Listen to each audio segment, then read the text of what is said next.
Il était une fois Actéon. Il était une fois un jeune homme passionné par la chasse.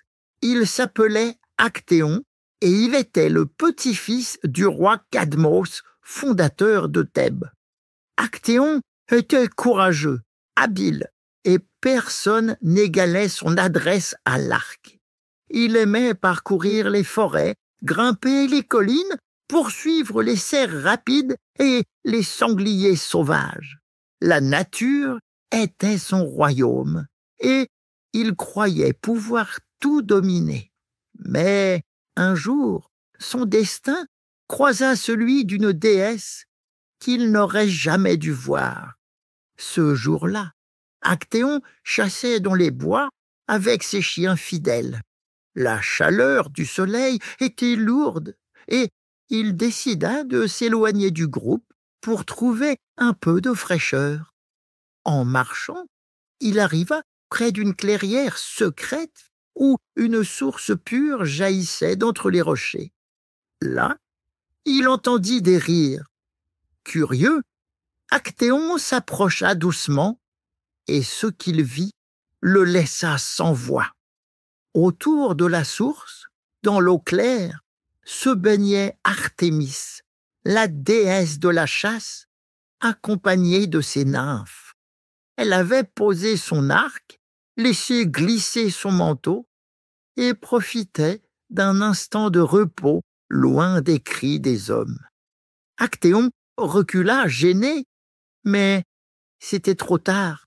Artémis l'avait vu, et la déesse de la chasse n'aimait pas être observée. Jamais. Elle se leva d'un bond, ses yeux brillants de colère. Elle leva la main et lança une malédiction fulgurante. « Puisque tu as osé me voir ainsi, Actéon, tu ne parleras plus jamais comme un homme. » À peine ces mots prononcés, Actéon sentit son corps se transformer. Ses mains devinrent des sabots, ses jambes se couvrirent de poils, et de sa tête jaillirent des bois immenses. Il avait été changé en cerf.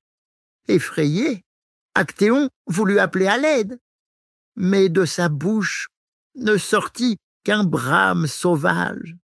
Ses chiens, en entendant ce cri, levèrent la tête et ne reconnurent pas leur maître. Ils ne virent qu'un cerf effrayé. Alors, tous ensemble, ils se jetèrent à sa poursuite. Actéon courut plus vite qu'il n'avait jamais couru. Il traversa les forêts qu'il connaissait par cœur. Mais les chiens, qu'il avait nourris, dressés, aimés, le traquaient sans relâche. Bientôt, ils le rattrapèrent, et le malheureux Actéon périt, victime de sa propre meute, incapable de leur dire qu'il était leur maître. On dit que son histoire est un avertissement, car même les meilleurs chasseurs ne peuvent pas tout contrôler, et qu'il y a des mystères qu'il vaut mieux ne jamais troubler. Il était une fois un jeune homme trop curieux qui surprit une déesse dans son intimité et qui fut puni d'une façon cruelle et irréversible. On l'appelait Actéon. Je vais continuer à te raconter les plus grands mythes et contes de notre monde. Alors abonne-toi vite à mon podcast pour ne rater aucune de mes histoires.